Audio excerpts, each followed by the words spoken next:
प्रत्यास्थता। हाँ रुके हैं बिल्कुल। चैप्टर डाल लीजिए प्रत्यास्थता।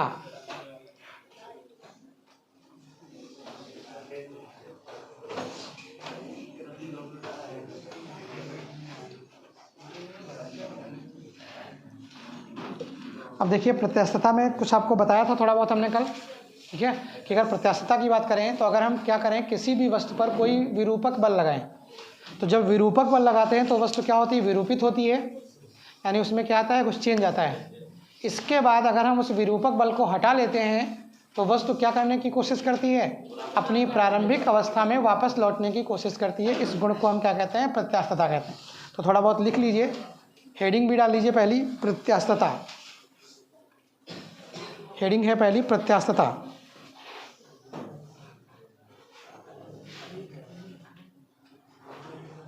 तो लिखिए, बोले प्रत्यास्थता किसी भी पदार्थ का वह गुण होता है, प्रत्यास्थता किसी भी पदार्थ का, प्रत्यास्थता किसी भी पदार्थ का वह गुण होता है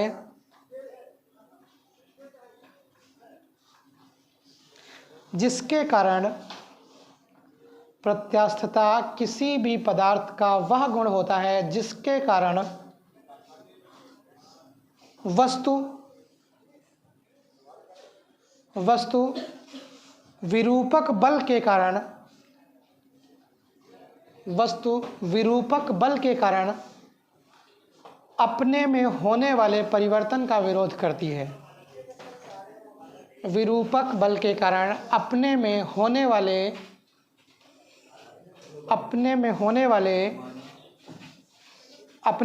वाले परिवर्तन का विरोध करती है।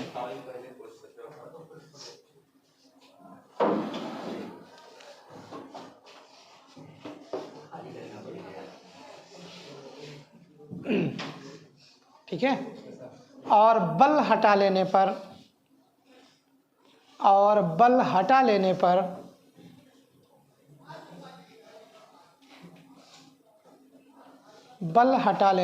वस्तु अपनी प्रारंभिक अवस्था में वापस लौट आती है। बल हटा लेने पर वस्तु अपनी प्रारंभिक अवस्था में वापस लौट आती है।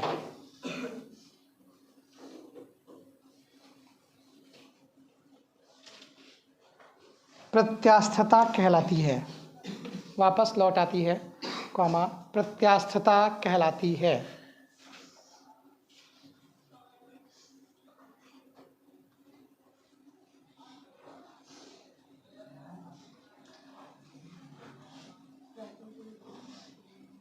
ठीक है, अब देखिए वस्तुओं की बात करते हैं, इनको खाली सुन लीजिए, इनको लिखाएंगे नहीं।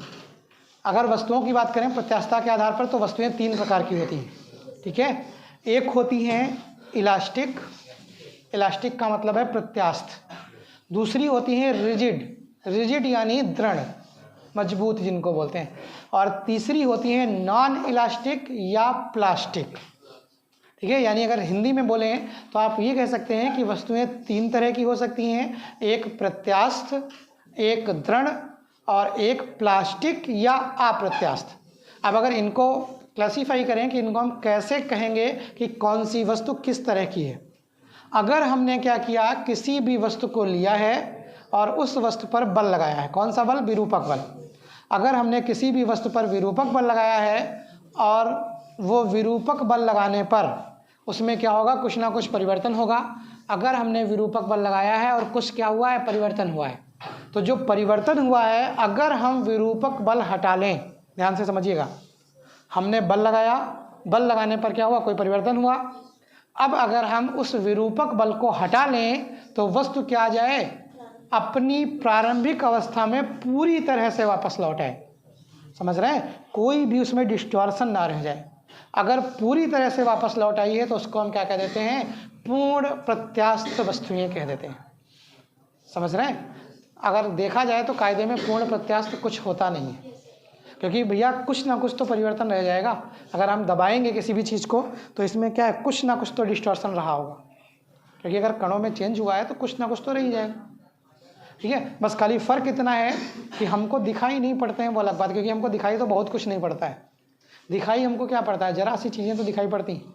अगर स्पेक्ट्रम की बात करें, दिखाई पड़ने की बात करें, तो भैया इतना बड़ा स्पेक्ट्रम होता है, समझ रहे हैं। अगर कंपैरिजन करें तो स्पेक्ट्रम आपका ये है, इतना बड़ा स्पेक्ट्रम है। इसमें जो दृश्य है, जो हमको दिखाई पड़ता है, वो मात्र इतना सा तो है। ठीक है, जो कि लगभग कितना है, 4000 से 8000 एंगस्ट्रॉम है। खाली इतना सा तो हम देख पाते हैं बस। तो हमको तो बहुत कुछ नहीं दिखाई पड़ता है चीज़ों में। ये बल्ब है, ठीक है, प्रत्यावर्ती धारा कितनी बार जलता बुझता है, लेकिन हमको क्या लग रहा है, हमको तो लग रहा है कंटिन्यूअस जल रहा है, क्योंकि हमारी आंखें इसको डिटेक्ट नहीं कर पा रही हैं। ये 1 सेकंड में लगभग 10 से 20 बार जलता बुझता है, लेकिन हमारी आंखें इसको डिटेक्ट नहीं कर पाती इतनी। ठीक है, क्योंकि इसमें क्या है, ठीक है, अगर देखा जाए तो अल्टरनेटिंग करंट है, यानी प्रत्यावर्ती धारा है। प्रत्यावर्ती धारा ऐसे चलती है, ऐसे ऐसे ऐसे। ठीक है, अगर ऐसे चलती है यानी इस तरह से चलती है, इस तरह से चलती है। तो इस तरह से जब चलती है तो भैया केवल इस वाले हिस्से में, देखिए किस हिस्से में, केवल इस वाले हिस्से में आपको धारा मिलेगी। इस वाले हिस्से में धारा नहीं मिलेगी, इस वाले हिस्से में धारा मिलेगी, फिर नहीं मिलेगी, फिर इस वाले हिस्से में धारा मिलेगी। तो ये क्या है, टुकड़े टुकड़ों में मिलना है ना। ग्राफ अगर बनाओगे तो जिसमें नहीं है उसको हटा दें अगर हम, तो हमारे पास क्या मिल रहा है, ऐसे ही तो मिल रहा है, ये मिली, फिर ये मिली, फिर वो मिली, यानी टुकड़े टुकड़ों में मिल रही है। टुकड़े टुकड़ों में मिलने का कारण है, इसीलिए क्या करती है, झटका देती है। कहते हैं नहीं, करंट लगता है तो झटका लगता है, तो झटका वो इसीलिए देती है क्योंकि ये टुकड़े टुकड़ों में है। प्रत्यावर्ती धारा हाँ कंटिन्यूअस होती है, कि दिष्ट धारा जो होती है वो कंटिन्यूअस होती है, यानी यहाँ भी, तभी दिष्ट धारा को ज़्यादा खतरनाक माना जाता है। दिष्ट धारा कौन सी होती है, बैटरी से निकलने वाली धारा। अब सोच के आपको लग रहा होगा दिष्ट धारा कहाँ खतरनाक है यार, लगता तो प्रत्यावर्ती धारा खतरनाक है, कि इसको अभी उंगली डाल दें, ठीक है, तो काम हो जाएगा। इसमें बैटरी में चाहे जितना जो कुछ पकड़ लें कोई फ़र्क नहीं। लेकिन अगर देखा जाए, ठीक है, तो अगर सेम वोल्टता पर देखी जाए तो आपकी दिष्ट धारा ज़्यादा खतरनाक होती है, प्रत्यावर्ती धारा कम खतरनाक होती है, क्योंकि प्रत्यावर्ती मौका तो देती है छूटने का, झटके दे रही है, छूट पाओगे तो छूट लोगे। दिष्ट धारा अगर चिपकाएगी तो छोड़ेगी नहीं, जब तक आपकी बॉडी में स्रोत रहेगा। स्रोत से मतलब है इलेक्ट्रॉन्स रहेंगे, इलेक्ट्रॉन रहने का मतलब है जब तक ब्लड रहेगा। ये ब्लड क्या होते हैं, नेगेटिव पार्टिकल से ही मिलकर बने होते हैं, जिनको कोलाइडल सॉल्यूशन कहा जाता है। तो आप ये कह सकते हैं अगर जब तक वो रहेगा तब तक आप ये कह सकते हैं कि ठीक है आपको चिपकाए रखेगी। जैसे ही क्या हो गया, ब्लड यानी इलेक्ट्रॉन्स आपकी बॉडी में ख़त्म हो गए, वो आपको जला के छोड़ देगी, यानी कुछ नहीं बचना है। ठीक है, लेकिन बस फ़र्क इतना है, यहाँ कौन सी आती है, 220 से 240 वोल्ट की सप्लाई आती नहीं आती। ये सप्लाई तो कभी आपने 11000 भी देखी होगी, लाइनें होती हैं 11000 वोल्ट और पता नहीं कितनी हाइयर है। ये कितने वोल्ट की होती है, बैटरी कितने वोल्ट की होती है, 6 वोल्ट 12 वोल्ट, इससे ज़्यादा तो होती नहीं है। मतलब होती होंगी, एग्जिस्ट करती होंगी, लेकिन काम की नहीं आती। यानी कहने का मैक्सिमम कितने वोल्ट की होगी, 12 वोल्ट की होगी। अब ये 12 वोल्ट है, इसमें कितनी वोल्ट है, 220 वोल्ट। उस 220 वोल्ट से भी बल्ब जल रहा है, पंखे चल रहे हैं, इस 12 वोल्ट से भी वही काम हो रहा है, नहीं हो रहा है। ये 12 वोल्ट इसके 220 वोल्ट के बराबर लगभग काम कर रही है। क्यों, क्योंकि कन्वर्जन करके आपका जो इन्वर्टर होता है वो देता है। इन्वर्टर इसीलिए उसको इन्वर्टर बोलते हैं, इन्वर्ट करने वाला। वो क्या करता है, प्रत्यावर्ती धारा को, जब उसको प्रत्यावर्ती मिल रही है, इस समय प्रत्यावर्ती मिल रही है मतलब चार्ज हो रहा है, तो जब वो चार्ज हो रहा है, प्रत्यावर्ती धारा ले रहा है, तो वो क्या कर रहा है, प्रत्यावर्ती को दिष्ट में भेज रहा है बदल के। अभी लाइट चली जाएगी तो क्या होगा, इन्वर्टर ऑन हो जाएगा, मतलब वो दिष्ट धारा को काहे में कन्वर्ट करेगा, प्रत्यावर्ती में कन्वर्ट करेगा। इन्वर्ट करने का मतलब क्या होता है, उल्टा करना ना, इसीलिए इसका नाम क्या होता है, इन्वर्टर। धारा को इन्वर्ट करने वाला। प्रत्यावर्ती है तो उसको दिष्ट में कन्वर्ट कर देगा, अगर आपकी दिष्ट है तो उसको क्या कर देगा, प्रत्यावर्ती में कन्वर्ट कर देगा। ठीक है, तो यहाँ पे जो आपको बता रहे थे वो ये कह रहे थे कि अगर हम प्रत्यास्थ वस्तुओं की बात कर रहे थे, पूर्ण, तो पूर्ण वैसे होती तो कुछ नहीं है, ठीक है, लेकिन आप ये कह सकते हैं, स्टील कह दीजिए, रबर कह दीजिए, इनको हम क्या मान लेते हैं, पूर्ण प्रत्यास्थ वस्तुएं मान लेते हैं। रिजिड की बात करते हैं तो रिजिड का मतलब है दृढ़ है, तो जितनी भी जो मजबूत चीज़ें होंगी जिनमें परिवर्तन हो रहा होगा, हो सकता है हमको ढंग का दिखाई नहीं पड़ रहा हो, या अगर उसमें आपने दबा दिया परिवर्तन तो मजबूत है, थोड़ा बहुत परिवर्तन हो गया, बहुत देर में धीरे धीरे हो सकता है, सही हो पाए तो हो पाए, ना हो पाए तो कोई बात नहीं। उन वस्तुओं को हम क्या कहते हैं? रिजिड बॉडीज कहते हैं, यानी दृढ़ वस्तुएं कहते हैं। कुछ वस्तुएं ऐसी होती हैं कि अगर उनको हमने दबा दिया, चेंज कर दिया, फिर वो वापस नहीं लौटनी है, वो अप्रत्यास्थ है। जैसे गीली मिट्टी, गीली मिट्टी को लीजिए, आप गोल गोल लड्डू बनाइए और उंगली लगा दीजिए, उसमें दबा दीजिए, क्या होंगे? वापस लौट आएंगे? नहीं लौटेंगे। आपने देखे होंगे पेड़े वेड़े ऐसे से गोल गोल होते हैं, दबा देते हैं, कहीं बीच में निशान बनाए उंगली का, ठीक है, या डिजाइन बनी होती, तो वो इसलिए है क्योंकि वो किस वस्तु के बने हैं, किस हिस्से के बने हैं? अप्रत्यास्थ के बने हैं। उसमें जो कुछ था गीला गीला था, उसको दबा दिया गया, दबा के सूख गए हैं, अब वो क्या हो गए? पूरी तरह से अप्रत्यास्थ, मतलब वापस नहीं लौट पाए, तो उनको हम क्या कहते हैं? अप्रत्यास्थ कहते हैं। फिर आती है प्रत्यास्थता की सीमा, तो ये भी आपको बता ही चुके हैं। क्या होता है? जब हम क्या करते हैं? विरूपक बल लगाते हैं, तो प्रत्यास्थ वस्तुओं में क्या होता है? विरूपता उत्पन्न होती है। अगर बढ़ाते बढ़ाते हम ऐसी जगह तक उसको खींच दें या इतना विरूपक कर दें कि वो वापस लौटकर ना आ पाए, तो हम कह देंगे, उसी लिमिट को हम क्या कह देंगे? प्रत्यास्थता की सीमा, लिमिट ऑफ इलास्टिसिटी कह देंगे। ठीक है, तो अब आप हेडिंग डाल लीजिए, प्रत्यास्थता की सीमा।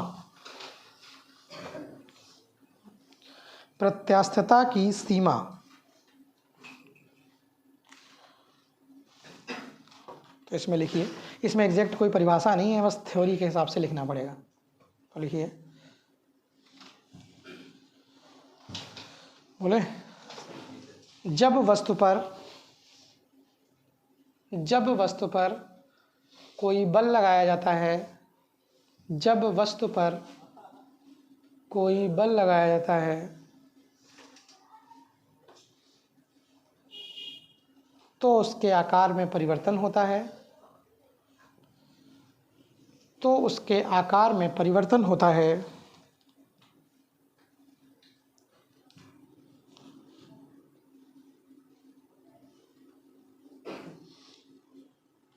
आकार में परिवर्तन होता है तथा बल हटा लेने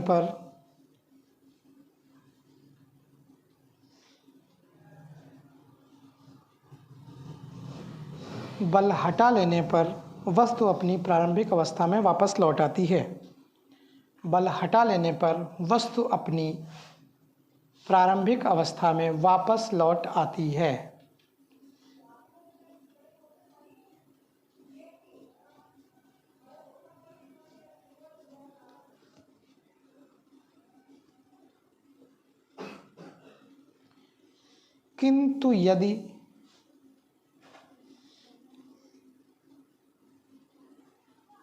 किंतु यदि विरूपक बल का मान बढ़ाते जाएं, किंतु यदि विरूपक बल का मान बढ़ाते जाएं, तो एक अवस्था ऐसी आ जाती है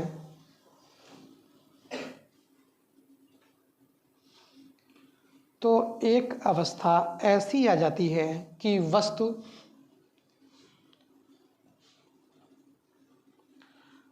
अपनी प्रारंभिक अवस्था में वापस नहीं लौट पाती है। तो एक अवस्था ऐसी आ जाती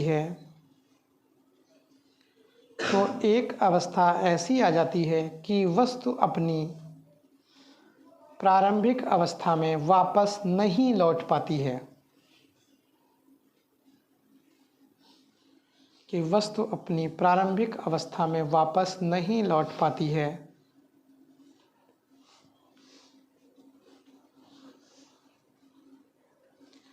और वस्तु से प्रत्यास्थता का गुण समाप्त हो जाता है।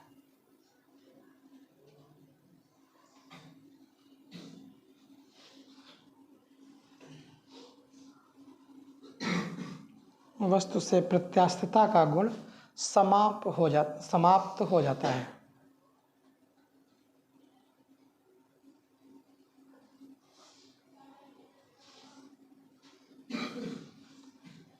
उससे ही उस पदार्थ की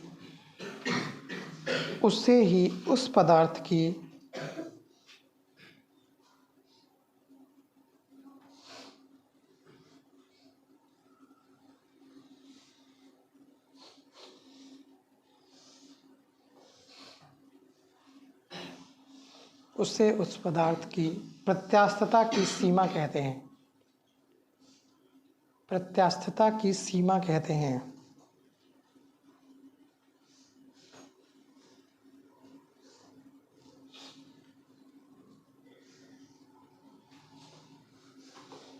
अब अगली हेडिंग लिखिए। अब देखिए इसमें 2-3 और हेडिंगें हैं कि अब एक आएगी हुक का नियम, उसके पहले प्रत्यास्थता की सीमा तो आपने देख ली। उसके पहले क्या आएगा, हुक का नियम क्या कहता है, प्रतिबल और विकृति प्रोपोर्शनल होती है। तो पहले हम प्रतिबल और विकृति तो जान लें कि भाई प्रतिबल किसको कहते हैं और विकृति किसको कहते हैं। तो अगर हम प्रतिबल की बात करेंगे तो भैया प्रतिबल का मतलब है उसकी आंतरिक संरचना में परिवर्तन करने के लिए।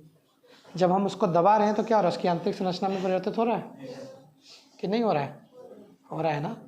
बाह्य पर हमें दिखेगा तभी तो जब उसकी आंतरिक में परिवर्तन होगा। अगर अंदर वाले कण बहुत स्ट्रांग है, परिवर्तन होने ही नहीं दे रहे हैं, तो बाहर से हमें दिखेगा क्या? नहीं दिखेगा। तो आप ये कह सकते हैं कि क्या हो रहा है, उसकी आंतरिक अवस्था में या संरचना में परिवर्तन करने के लिए जितने बल की आवश्यकता होती है उतना बल एकांक क्षेत्रफल पर लगाया गया बल जो क्या कर दे, किसी भी वस्तु की आंतरिक संरचना में परिवर्तन कर दे, क्या कहलाता है? प्रतिबल कहलाता है। फिर से सुनिए, प्रतिबल मतलब है प्रति क्षेत्रफल पर लगने वाला बल, यानी F/A, जिसको आप दाब भी कहते हैं। वही सेम चीज क्या है, प्रतिबल है, यानी एकांक क्षेत्रफल पर लगाया गया बल जो किसी वस्तु के आकार में परिवर्तन कर दे, क्या कहलाता है? प्रतिबल कहलाता है। इसी के साथ साथ अगला शब्द आता है विकृति। विकृति का मतलब होता है गड़बड़ी, समझ रहे हैं? जैसे बहुत से लोग आपने सुना होगा नाम विकृत मानसिकता, एक शब्द हो सकता सुना होगा, कहते नहीं, एक ऑफिशियल शब्द आता है कि ये बहुत विकृत मानसिकता के हैं। विकृत मानसिकता का मतलब है उनका नेचर इतना अजीब है कि वो कब क्या घटना कर देंगे किसी को नहीं पता है। कि पता चला कि कोई है जिसको बहुत मान रहे हैं, कल को उसी को मार दे। तो यानी विकृत मानसिकता का मतलब होता है, आप एक कह सकते हो एक तरह का पागलपन, कि वो व्यक्ति उसकी मानसिकता बहुत विकृत है, बेकार है, कब वो क्या कर देगा पता नहीं। ठीक है, ये घटना। दूसरी विकृत मानसिकता का एग्जाम्पल ये हो सकता है कि अगर कभी कोई व्यक्ति सही ना सोचे, हमेशा गलत ही सोचे, समझ रहे हैं? अगर हमेशा गलत ही सोचे तो उसको भी क्या कहेंगे हम? विकृत मानसिकता ही कहेंगे। आजकल पूरे समाज की मानसिकताएं विकृत हो गई, समझ रहे हैं? पूरे के पूरे समाज की मानसिकताएं विकृत हैं और बहुत ज़्यादा विकृत हैं। इतनी ज़्यादा विकृत हैं कि आप अगर अपनी बहन को भी पीछे बैठा कर लिए जा रहे हैं बाइक से, तो 99% लोग ऐसे होंगे जो भाई बहन के उस रिश्ते को उस रिश्ते के हिसाब से नहीं देखेंगे। वो उसको क्या देखेंगे? गर्लफ्रेंड बॉयफ्रेंड के नज़रिए से ही देखेंगे। ये सत्य है। जब भी आप जा रहे हो उसमें हो सकता है, ठीक है, हो सकता है, देखिए कभी कभार अगर देखा जाए तो कुछ रिश्तों में फ्रैंकनेस ज़्यादा होती है। कुछ भाई बहन होते हैं मुखन्नस टाइप, बोलते ही नहीं आपस में, यानी लगता ही नहीं है कि भाई बहन है वो। कुछ लोग ऐसे होते हैं कि उनके में भी नहीं लगता है कि वो भाई बहन है, बिल्कुल एज अ फ्रेंड, दोस्तों की तरह से बात कर रहे हैं, हर तरह से बात कर रहे हैं, कोई समस्या है तब भी बता रहे हैं सब कुछ। तो अब क्या है, मान लीजिए ऐसे हंस हंस के जा रहा है कोई बात करते हुए अपनी बहन से, अब सामने वाला देखेगा उसके दिमाग में क्या आएगा? उसके दिमाग में कुछ उल्टा ही तो आएगा। इसी को तो हम विकृत मानसिकता बोलते हैं। थोड़े दिन पहले अगर पहले ज़माने की बात करें तो इतनी गलतफहमियां नहीं थी। क्यों? क्योंकि आदमी जब जा रहा होता है मान लीजिए कहीं, तो आदमी यही सोचता होगा कोई रिश्तेदार है, कहीं कुछ है, लिए जा रहा है उसको। ठीक है, तो यानी आप ये कह सकते हैं, इस तरह की अगर बात करें तो आप ये कह सकते हैं यहाँ पर कि जो सिस्टम है, ठीक है, मानसिकताएं वही आपकी क्या है, पूरे के पूरे सिस्टम की विकृत हो गई हैं। अगर आप देखें, क्योंकि रिश्ते देखिए जो होते हैं, रिश्ते प्यार मांगते हैं, चाहे कोई भी रिश्ता हो, आप भाई बहन का रिश्ता हो, अगर आप प्यार से रहेंगे अच्छा रिश्ता रहेगा। ठीक है, बाप बेटे का रिश्ता हो, किसी का भी रिश्ता हो, अगर आप प्यार से रहेंगे रिश्ते अच्छे रहेंगे।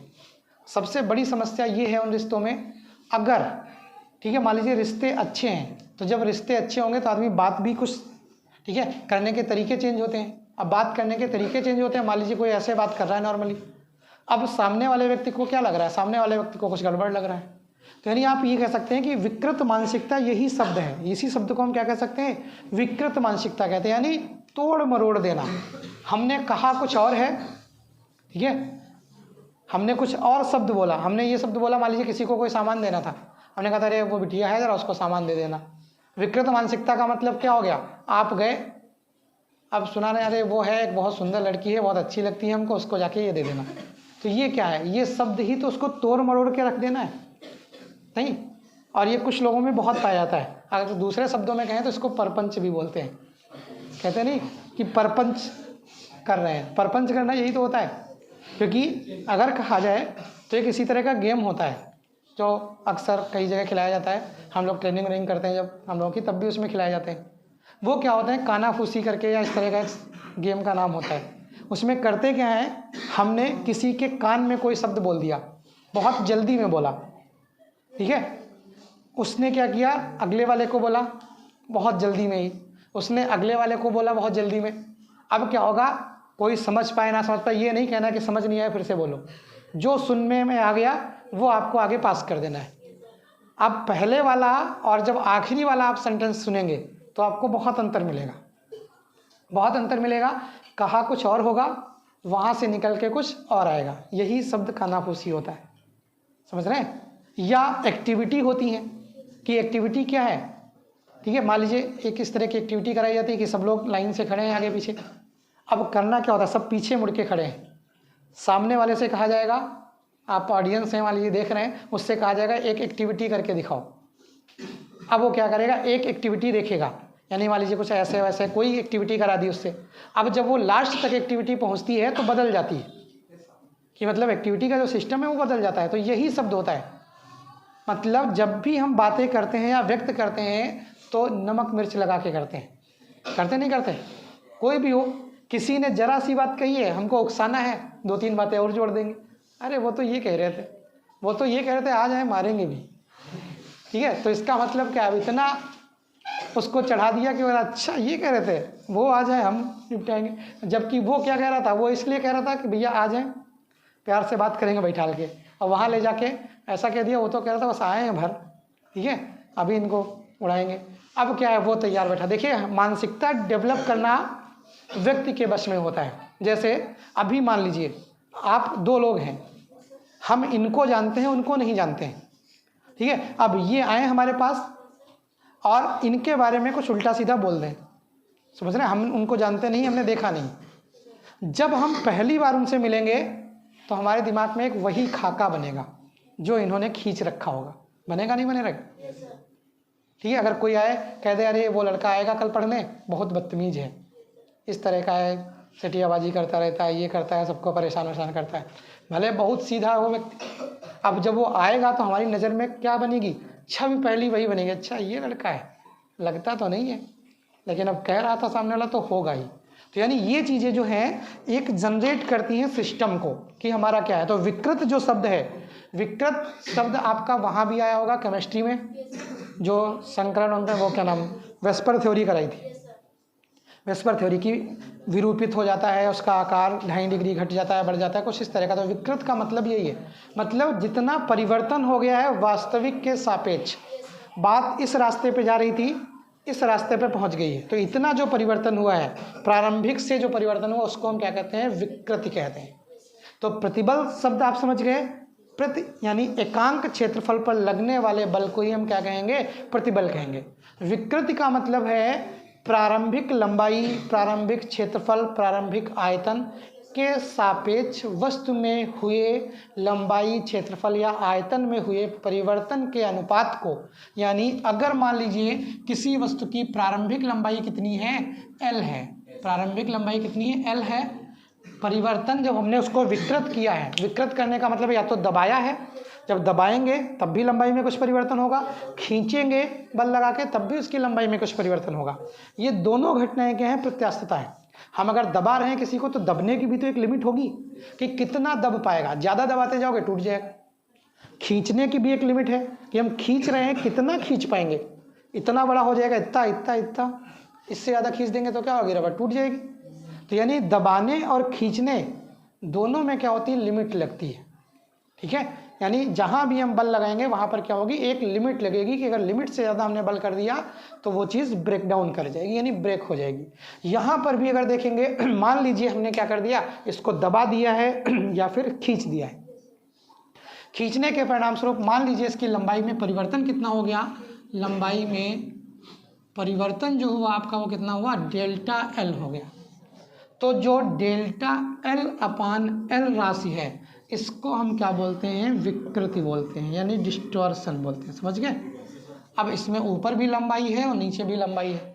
अगर यूनिट रखेंगे तो ऊपर भी मीटर नीचे भी मीटर आएगी, तो यूनिट लेस राशि है, यानी यूनिट नहीं होती इसकी। या डायमेंशन यानी विमा अगर कहेंगे तो विमा भी इसकी एग्जिस्ट नहीं करेगी, क्योंकि जो विमा ऊपर वाले की वही विमा नीचे वाले की कट जाएगी, मतलब डायमेंशन लेस राशि है।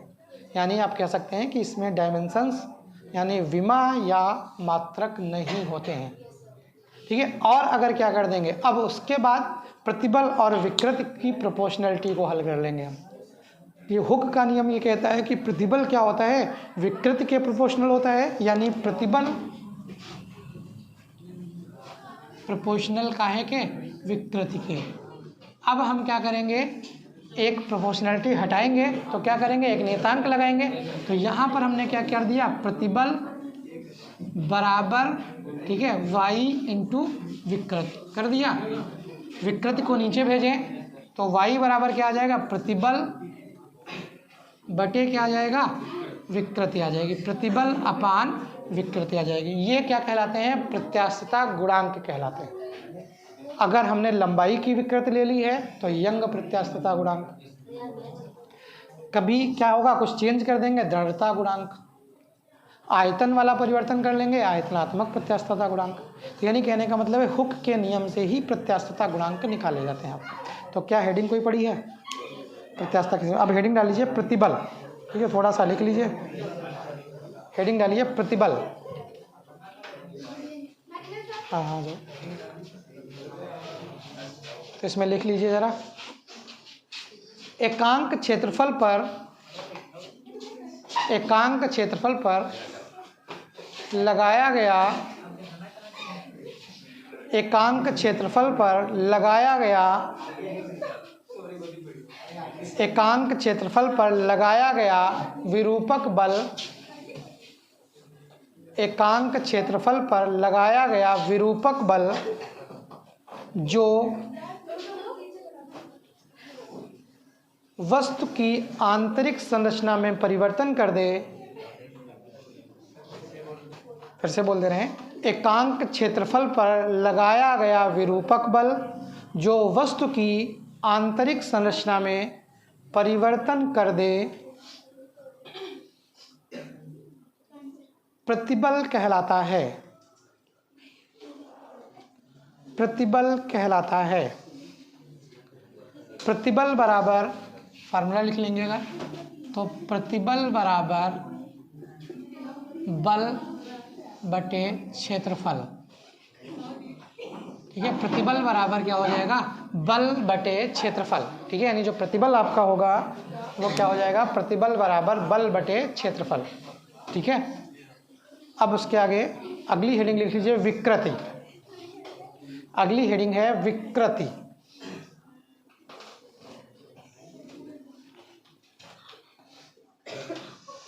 तो इसमें लिख लीजिएगा,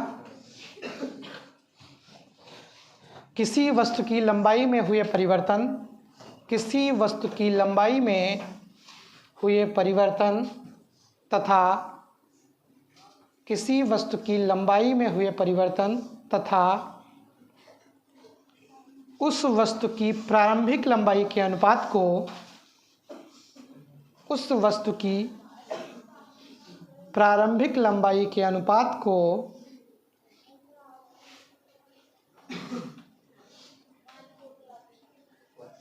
प्रारंभिक लंबाई के अनुपात को विकृति कहते हैं, के अनुपात को विकृति कहते हैं।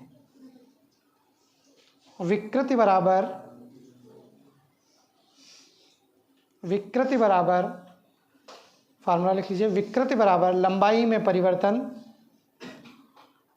लंबाई में परिवर्तन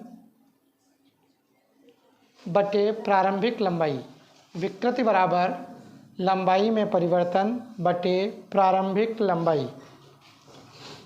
ठीक है, यानी बराबर लगा के या फिर से लिख लीजिए, विकृति बराबर डेल्टा एल अपान एल। ठीक है, डेल्टा एल अपान एल प्रारंभिक लंबाई, लंबाई में परिवर्तन बटे प्रारंभिक लंबाई। ठीक है, या डेल्टा एल अपान एल। ठीक है, चलिए अब इसको आगे कल कराते हैं।